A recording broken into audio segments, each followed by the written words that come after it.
দেখুন বন্ধুরা, সুন্দরবনে অনেক প্রজাতির বক রয়েছে, অনেক প্রজাতির পাখি রয়েছে। যেমন আপনার 7 রকমের 9 রকমের আপনার মাছরাঙা রয়েছে, কিংফিশার যেটাকে বলা হয় মাছরাঙা, ঠিক আছে। এরকম 17 প্রজাতির বক রয়েছে। কিছু কিছু বক আছে দেখবেন আপনার নদীতে খাচ্ছে মাছ, কিছু কিছু দেখবেন বক আছে আপনার পুকুরে এসে মাছ খাচ্ছে, মানে লোকালয়ের মধ্যে, ঠিক আছে। আবার এই কিছু বক দেখুন, এই যে দেখুন শুকনো ডাঙা মাটিতে চড়ছে, পোকা ধরে ধরে খাচ্ছে। এদের কালারটা একটু আলাদা, সাদার উপরে লাল, ঠিক আছে। দেখুন মাথার কাছ থেকে পেটের চালটা লাল সাদা কালার। আমার ক্যামেরাটা খুব ভালো নয়, তবু যতটা পারছি আমি দেখানোর চেষ্টা করছি। এরা পোকা ধরে খায়, এই বকটা পোকা ধরে খায়, ঠিক আছে। এই বকটা আপনার এই মাটি থেকে পোকা খাচ্ছে।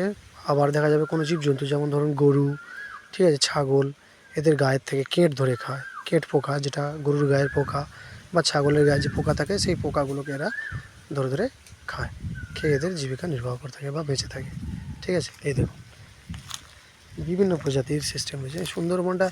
মানে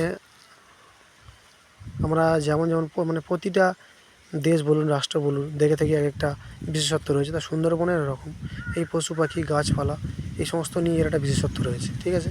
ঠিক সেরকমই এই দেখেছেন এই বকগুলো, দেখুন এই মাটি থেকে পোকা সংগ্রহ করছে, ঠিক আছে। আবার কখনো বা এই যে গরু বাঁধা রয়েছে, গরুর গায়ে থেকে কেট পোকা ধরে ধরে খাচ্ছে, ঠিক আছে। এই হচ্ছে সুন্দরবনের বিভিন্ন প্রজাতির পাখি, বক, ঠিক আছে।